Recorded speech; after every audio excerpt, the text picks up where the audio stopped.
ขอให้ชีวิตลูกจงพลิกจากร้ายกลายเป็นดีโดยฉับพลันเทินสาธุนะเปิดโมเปิดพุทธเปิดทาเปิดยักษ์เปิดเงินเปิดทองเปิดโชคเปิดลาภเปิดวาสนาบารมีเปิดด้วยนะโมพุทธายะพระพุทธังล้างหน้าพระธรรมังล้างทุกข์พระสังฆังเพิ่มความสุขญาติรายามดีได้ยามประสีสวัสดีลาโภอิติปิโสภควาดีดังปังรู้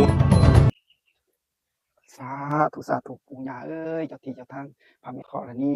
สิ่งสถิตอยู่หม่องนี้รักสมรักษาอยู่พื้นแผ่นดินนี้ลูกหลานได้รับมอบหมายจากเจ้าที่เจ้าทางลูกหลาน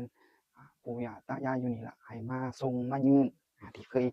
เลี้ยงเคยส่งทุกปีนี่ล่ะปู่เอ้ยย่าเอ้ยพระแม่ธรณีเอ้ยมื้อนี้มื้อสันวันดีได้8 โมงเช้า9 นาฬิกาพอดีก็ได้มีของหวานตามที่เคยให้ทุกปีล่ะของหวานน้ำ3 แก้วน้ำใสใจจริงทุกสิ่งทุกอย่างนี่ล่ะมาหยิบมายื่นให้ทุกปีเนาะมารับมาเอาเด้อถ้ารับถ้าเอาแล้วก็ส่งไปฮอดไปถึงผู้ที่ไปทำงานอยู่เมืองนอกเมืองนาค้าขายอยู่กรุงเทพกรุงไทยภูเก็ตเจ้าที่เจ้าทางเพิ่นนี่ล่ะ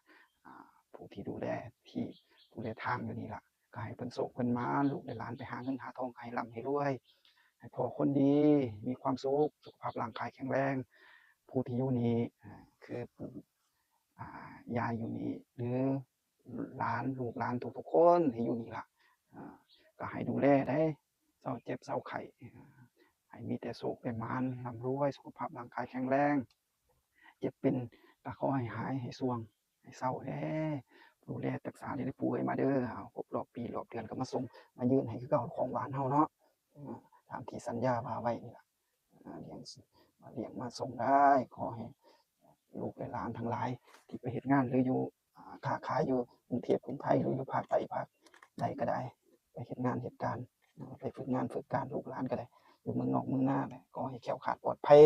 ขอให้แคล้วคลาดปลอดภัยขึ้นรถลงเรือไปเหนือลงใต้ก็ขอให้มีแต่ความแคล้วคลาดปลอดภัยร่ำรวยสุขภาพร่างกายแข็งแรงทุกๆคนเด้อปู่เอ้ยย่าเอ้ยพ่อแม่ธรณีมื้อนี้มื้อสันวันดีเลย9 นาฬิกาพอดีเลยสาธุขอขี่นกเจ้านกย่างน้ำเพิ่นนำได้นี่ขอขี่นกเจ้านกย่างน้ำเพิ่นได้เพื่อโชคเพื่อหมานพี่น้องเอ้ยสาธุ